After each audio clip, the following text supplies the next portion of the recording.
जब उम्र ढलने के बाद ना तो फिर कोई नहीं पूछता है मंच में कि आप आ जाओ डांस करो आपको पैसा देंगे, तब कोई नहीं। अपनी सुंदरता अपना चेहरा ही जलवा दिखाती है। जब चेहरा सुंदरता नहीं रहेगा तो इंसान कोई नहीं पूछेगा। एहसास ना हो कि मेरा बेटा नहीं है, एक बेटी ही अपना मतलब मैं सहारा बन के बेटा बन के अपने परिवार चला रही हूँ। मैं उनको जरा सी महसूस नहीं होने देती हूँ कि मैं उनकी बेटी हूँ। इतना गर्व अपने ऊपर मैं करती हूँ कि मैं उनका बेटा हूँ, बेटी नहीं। पूर्वांचल जौनपुर में आप सभी का बहुत बहुत स्वागत है। दोस्तों, आज मैं जौनपुर में हूँ। आपको बता दूं कि इस समय ज़माने में लोगों को क्या से क्या करना पड़ता है। चाहे खुद का पेट भरना हो, चाहे परिवार का पेट भरना हो, चाहे परिवार की देखभाल करनी हो, चाहे खुद की देखभाल करनी हो। साहब, ये ज़िंदगी इम्तहान लेती है। इंसान जब जन्म लेता है तो भगवान कर्म लिखता है और धीरे धीरे जैसे जैसे बढ़ता जाता है उसी तरह से उसे कर्मों का फल मिलता जाता है।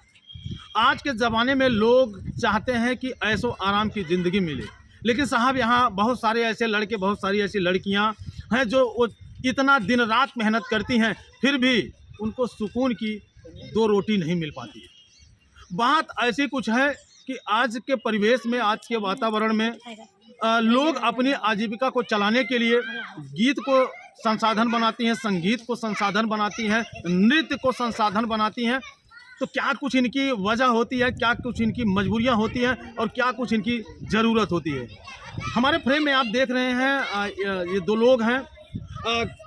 ऐसे कुछ इनकी भी मजबूरियां रही होंगी, ऐसे कुछ इनकी ज़रूरतें भी रही होंगी जो आज सोशल मीडिया पे तो है ही, साथ साथ लोगों के एक इंटरटेनमेंट का जरिया भी बन गए हैं। तो आइए सबसे पहले इन्हीं से जानने का प्रयास करते हैं। क्या नाम है आपका? मेरा नाम आरती आर्या है। अच्छा, आरती जी। इस समय आप किस जगह पे हैं, आपको पता है? जौनपुर में। जौनपुर सिराजे हिंद के नाम से जाना जाता है जी। यहाँ जो आता है अपनी एक अलग पहचान बना लेता है। हाँ, वो तो आपको पहचान मिली? हाँ, पहचान मिली है। मेहनत करने से पहचान होती है ना। इंसान मेहनत करेगा तो पहचान मिलेगा आदमी को। जी। तो इनके साथ भी हैं, इनसे भी हम थोड़ा सा परिचय ले लेते हैं। भैया, हमारे चैनल में आपका बहुत बहुत स्वागत है। सबसे पहले तो मैं अनिकेत अकेला आपके चैनल के माध्यम से जितने भी श्रोता हैं सबको तहे दिल से धन्यवाद करूंगा और चाहूँगा कि इसी तरह आशीर्वाद आप लोग बनाए रखिए। जी, बहुत बहुत आभार आपका।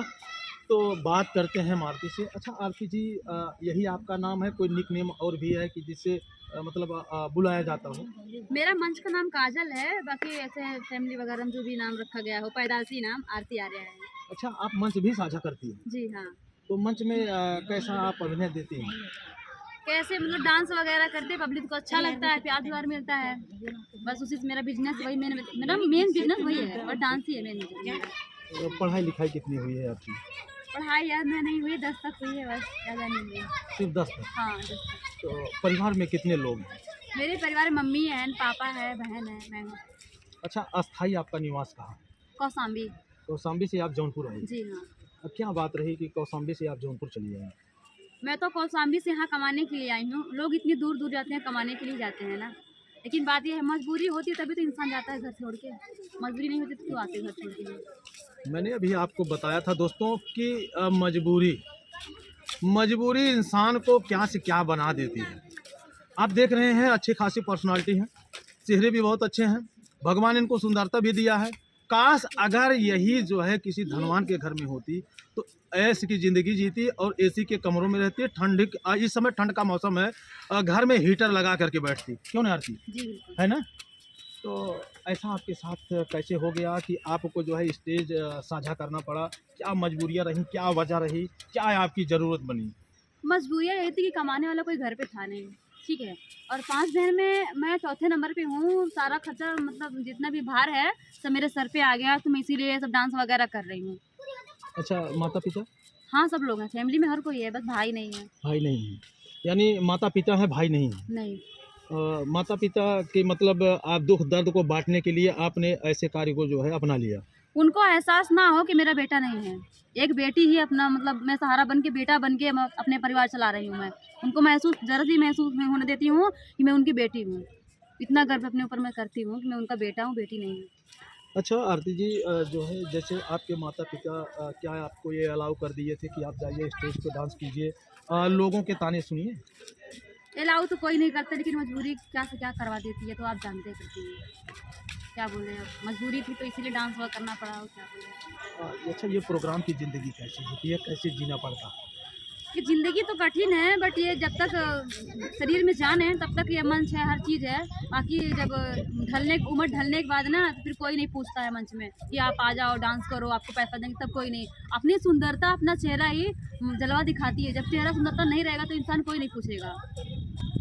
तो जैसे आप जब मंच पे डांस करती होंगी, मंच का क्या नाम बताया? काजल। काजल। तो वहाँ पे बुलाते होंगे कि मिस काजल जी आ रही हैं, लोग बेसब्री से इंतज़ार कर रहे होंगे। तो वहाँ पे जो उम्रदराज व्यक्ति होते हैं और नौजवान व्यक्ति भी होते हैं, एक प्रकार से अगर कह लें कि जिनके मुंह में दांत नहीं होता है, वो भी वहाँ बैठे होते हैं। हाँ, होता वो भी है। वाह वाह करते हैं। तो ऐसा देख करके आपको क्या लगता है?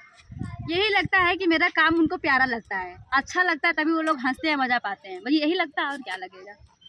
अच्छा, ये कभी जैसे स्टेज पे चढ़ जाना, पैसे गलत जगहों पे देना, या दांत में लोग दबा करके पैसा देना पसंद करते हैं ऑर्केस्ट्रा वगैरह में, तो ऐसा आपके साथ भी हुआ है? नहीं, मेरे साथ नहीं हुआ है। नहीं, मैंने बहुत सारे मंच किए, बट मेरे साथ ऐसा हुआ ही नहीं। अच्छा, जैसे अगर मान लीजिए कोई वृद्ध है, काफ़ी उम्र हो गई है, पैसे वगैरह देने आता है, तो आप लोग क्या प्रतिक्रिया देती हैं? क्या, जैसे बाउंसर रहते हैं हम लोग के साथ ना, जैसे खुद का मेरे गुरुजी का खुद का प्रोग्राम रहता है ना, तो बाउंसर लेके जाते हैं। जिसको पैसा देना होता है भाई, बाउंसर के साथ वो ऊपर आते हैं, ऐसे स्टेट में नहीं आने देते हम लोग। अच्छा। हाँ। अच्छा आरती जी, एक सवाल करेंगे, सवाल थोड़ा सा अटपटा सा लगेगा। जैसे तमाम बड़े बड़े जो रोल करते हैं लोग, अभिनय करते हैं, चाहे फिल्म इंडस्ट्री हो या जो है अन्य सीरियल्स हो, तो लोग एक बात करते हैं कंप्रोमाइज़ की। क्या ऐसा इसमें भी होता है? क्या कंप्रोमाइज़ करिए तो फिर स्टेज प्रोग्राम कीजिए? नहीं, ऐसा कुछ नहीं होता, कला के ऊपर सब कुछ होता है। कला ऐसा के ऊपर कुछ, होता हाँ, है। कला के ऊपर होता है। अभी लखनऊ में एक डांसर थी, उनका भी जो है बाइट चल रही है, तो उन्होंने एकदम धड़ाधड़ से आरोप लगाए हैं कि बिना कंप्रोमाइज़ के, चाहे स्टेज हो, चाहे फिल्म हो, चाहे सीरियल हो, वेब हो, बिना कंप्रोमाइज़ के जो है सिस्टम नहीं बन पाता है। देखिए, कुछ लोग भी हैं ऐसे, बट मेरे साथ ऐसा नहीं हुआ। क्यों नहीं हुआ कि देखो, जब मैं इस लाइन में आई हूँ ना, तो मुझे सिखाने वाले, मतलब मुझे राह दिखाने वाले इन्होंने मिला है। तो इसीलिए ना मुझे कोई ऐसा बोला है, ना मुझे समझ में आता है। मैं अच्छे से काम करती हूँ, अपने घर पे आती हूँ बस। कभी आपको कोई दिक्कत परेशानी नहीं नहीं, हुई? कोई दिक्कत नहीं। अच्छा, माता जी से बातचीत होती है? हाँ, मम्मी से बात होती है फ़ोन पे, अभी तो बात किए थे। क्या बोली? बोली कैसी हो? हम बोले अच्छी हैं, काम धाम चल रही, ठंडी से बच के रहना। बोले हाँ ठीक है, ठंडी से बच के रहेंगे। ठंडी में हर कोई के अपने औलाद को फिक्र रहती है, वैसे मम्मी बोल रही थी ठंडी में मत जाना कहीं। बोला ठीक है, ले जाएंगे। पिताजी? पिताजी तो मेरे इलाहाबाद में रहते हैं, और क्या बोलते हैं, धागा मशीन जो होती है ना, उसी में काम करते हैं। तो शादी करेंगे कि नहीं? अभी मैं चौथे नंबर पे भी, 2 बहन बाकी है अभी। आपसे बड़ी अभी हैं शादी करने के लिए? मुझसे जो छोटी, मतलब 2 लोग की शादी हो गई, ठीक है, 3 लोग हैं। मैं दोनों लोग की शादी करने के बाद तब मैं शादी करूँगी। मेरे घर, मतलब घर पे कौन है चलाने वाला खर्चा? मैं ही चला रही हूँ ना। तो बहनें क्या करती हैं? पढ़ाई करती हैं, और क्या करेंगी। 2 बहनों की जिम्मेदारी, माता पिता की जिम्मेदारी, प्लस खुद की जिम्मेदारी, इतनी बड़ी जिम्मेदारी का बोझ लेकर के एक मासूम सी लड़की चलती है, और इनको जोश और जज्बा जुनून भी है कि जब मुझे अपने परिवार को आगे बढ़ाना है, जब तक मैं अपनी बहनों की शादी नहीं कर लूँगी तो फिर मैं कहाँ से करूँगी।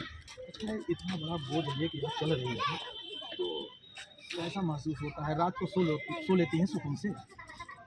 सो तो लेते हैं, लेकिन अब घर की याद आती है, फिक्र रहती है कि लोग कैसे होंगे, क्या ज़रूरतें पूरी करें, क्या उनकी मांग है, क्या उनकी मांग को पूरी करें। टेंशन रहता है। जो जिम्मेदार व्यक्ति होता है ना, कभी सुकून से नहीं सोता है वो।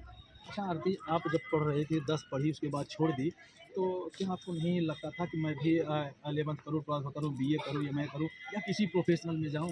देखिए सर, सबका मतलब मन होता है कि हम पढ़ाई करें, बिजनेस करें। इतनी अच्छी पर्सनालिटी लेके मुझे शौक थोड़ी लगी है मंच में डांस करने का, मगर मजबूरी ऐसी चीज़ है तो क्या कर सकते हैं। अब देखिए, पढ़ाई करने के लिए अच्छी इंटर है, चाहे BSc, चाहे कोई भी पढ़ाई हो, पैसा लगता है। जब घर पे कोई है ही नहीं है, मुझसे सीनियर कोई पैसा देने वाला, लगाने वाला, तो कहाँ से हम पढ़ सकते हैं। यानी आप जो है बहनों को पढ़ा रही हैं, क्या सपना लेकर के पढ़ा रही हैं? ये कि अपना अपना भविष्य बना ले, पढ़ा हम रहे हैं, अपना अपना भविष्य बना ले वो, बस इतना। आपको अपने भविष्य की चिंता नहीं है, बहनों के भविष्य की चिंता है। अब क्या करे, जो होगा देखा जाएगा, पहले उन लोग को संवार दे, जो होगा देखा जाएगा। यानी अगर देखा जाए तो आप बहन का भी फर्ज अदा कर रही हैं और भाई का भी फर्ज अदा हाँ, कर रही हैं। मुझे गर्व हो रहा है कि मैं मतलब इस जन्म में मैं एक बेटी नहीं एक बेटा बन के पैदा हुई हूँ। मुझे शौक है, मुझे खुशी मिलती है कि अपने मैं घर वालों की इच्छा पूरी करती हूँ।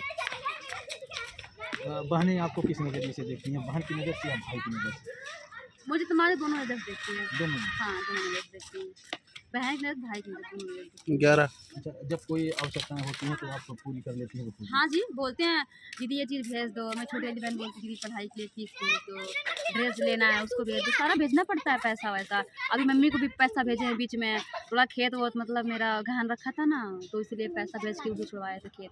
अच्छा, जमीन गिरवी रखी थी आपने, उसको रिलीज जमीन नहीं, जो गांव का खेत होता है ना, ग्रहण। जिसको ठाकुर वाकुर को देते हैं ऐसे गिरवी, उसी को छुड़ाए थे हम।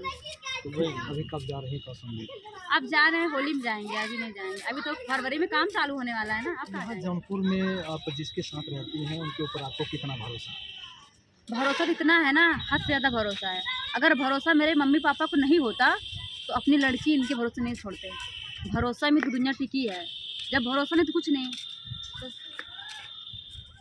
एक बेबाक अंदाज, एक बेबाकी सी बात रखने वाली लड़की, कोई ये नहीं बता सकता कि ये मैं नहीं है कि ग्रेजुएशन नहीं है कि पोस्ट ग्रेजुएशन नहीं है, इनके पास डिग्री नहीं, इनके पास डिप्लोमा नहीं है। आप सोच सकते हैं कि इनकी बातें जो हैं, इनकी बातों में इतना कर्कश है साहब कि मैं आपको क्या बताऊं। जैसे एक भाई का सपना होता है कि मेरी बहन इस तरह से चले, इस तरह से पढ़े, इस तरह से बढ़े और यही चीज़ बन करके दिखाएं, लेकिन मजबूरी इनकी है कि इनके पास भाई नहीं है, लेकिन आरती खुद भाई बन करके अपनी बहनों की पढ़ाई को कंटिन्यू की है। तो आरती जी, काम कैसा भी हो, दिल को बहुत सुकून देता है। और आप जैसे अगर लोग इस तरह से अगर अपने बहनों और भाइयों माता पिता के लिए सोचने लगे ना, तो ये धरती जो है जन्नत बन जाएगी। वाकई में आपने बहुत काबिल तारीफ काम किया है और शायद है कि उन बहनों को, अगर ये वीडियो उन बहनों तक जाए तो मैं उन बहनों से भी अपील करूंगा कि आपको कभी न छोड़ें। मैं भी वही निवेदन करती हूँ, अब उनकी मर्जी है। ससुराल जाने के बाद हर बहन बेटियाँ भूल जाती हैं, ये तो जानबे करते हैं आप। एक पुरानी कहावत है, हमारे आजाद दादा जो हमसे बुजुर्ग होते हैं वो कहते हैं कि कर्ज फर्ज मर्ज, ये तीनों चीज़ ज़िंदगी में जो भुला देता है साहब, वह पूरी ज़िंदगी भर ठोकर खाता है। हाँ, वो तो है। तो प्रयास ये होगा कि ये लोग भी न भूलें। हाँ, नहीं भूलेंगे तो अच्छी बात है, भूल जाएंगे तो फिर क्या कर सकते हैं उसमें। भैया, जैसे आप के सानिध्य में है और कैसे आप सब मैनेज करते हैं, इतना रिस्क लेकर के कैसे आप चल लेते हैं? रिक्स तो है इसमें, इतना रिक्स है, लेकिन अपने लिए नहीं, लेकिन दूसरे के बारे में जब सोचते हैं कि यार मेरे माध्यम से कोई मेरे ऊपर भरोसा करके आया है, तो उसको कुछ ना कुछ कहीं ना कहीं एडजस्ट करें, और यही सोच के लेके चल जाते हैं, अपने लिए नहीं दूसरे के लिए। मैं क्या कहूँ, मेरे पास कोई शब्द ही नहीं है कि जब गुरु ही ऐसा हो तो फिर शिष्य कैसे हो सकते हैं। और जो इनके जेहन में बातें गूंज रही हैं वही बातें इनके दिल में भी चल रही हैं। यह भी दूसरों के लिए जी रहे हैं और ये भी दूसरों के लिए जी रही हैं। तो अपने लिए कब आप समय निकालते हैं? समय अपने लिए तो कोई भी समय निकाल लेता है, कभी कभी बड़ा आनंद आता है कि जब दूसरे के लिए जिया जाए। क्या बात है। ये कौशाम्बी में पैदा हुई, किस तरीके से इन्होंने देखा, और मेरा वीडियो मैं एल्बम करता हूँ ज़्यादातर, तो एल्बम मेरा देखा तो इनके भाई था, एक भाई था, बड़ा भाई था, उससे जिद की कि मुझे इनके साथ काम करना है, और वो यूट्यूब से नंबर निकाले, मुझसे मिलने के लिए आए। यही ठंडी का महीना। जिसका कोई नहीं होता है उसका ऊपर वाला होता है, ईश्वर। तो आरती जी, जाते जाते दर्शकों से आप क्या कहना चाहेंगे? बस यही कहना चाहेंगे, हाथ जोड़ के निवेदन है कि संघर्ष करिए, मेहनत करिए, अपने मम्मी पापा का नाम रोशन करिए। और हाँ, आपके घर में अगर कोई व्यक्ति मतलब आपके परिवार संभालने वाला नहीं है तो खुद अपने दम पे हर चीज़ करिए, अपना परिवार संभालिए। हाँ, बेटियाँ क्या नहीं कर सकती हैं। वही तो। आज के ज़माने में ट्रेन चला रहे, फ्लाइट चला रहे, बस चला रहे, रिक्शा चला रहे, कमानी, जिसका जो हुनर है, मैं भी यही कहूँगा कि किसी के सहारे मत रहिए, जिसके अंदर जो, और हर किसी के अंदर कुछ ना कुछ कॉन्फिडेंस रहता है और कुछ न कुछ तैयारियाँ रहती है कि मैं ये काम कर सकती हूँ। जरूरी नहीं, अभी जैसे इनके दिमाग में ये था कि मैं डांस कर सकती हूँ, इनके दिमाग में फील्ड था, और इनके अंदर मैंने यहाँ भी बहुत सिखाया कि मेरे पहचान के डॉक्टर साहब भी थे, हमने कहा एडमिशन करा देते हैं, आप हॉस्पिटल में जॉब कर लो बढ़िया। लेकिन ज़रूरत ही इतनी थी कि 5-6 हज़ार की नौकरी में इनका परिवार नहीं चल पाता। तो इन्होंने कहा कि मेरा इससे होगा क्या? तो ज़्यादा कमाने के लिए मैंने कहा बस एक रास्ता है जो तुम चुन ली हो पहले से। और लेके मैंने बट निकल गया, कमा भी रही है ठीक ठाक। संतुष्ट हैं? संतुष्ट है कि नहीं आप पूछ सकते हैं। संतुष्ट हैं आप? हाँ हाँ बिल्कुल। तो दोस्तों ये रही ज़िंदगी, ज़िंदगी की अजब परिभाषा। संवर गई तो दुल्हन है, बिगड़ गई तो तमाशा है। साहब ज़िंदगी की यही परिभाषा है।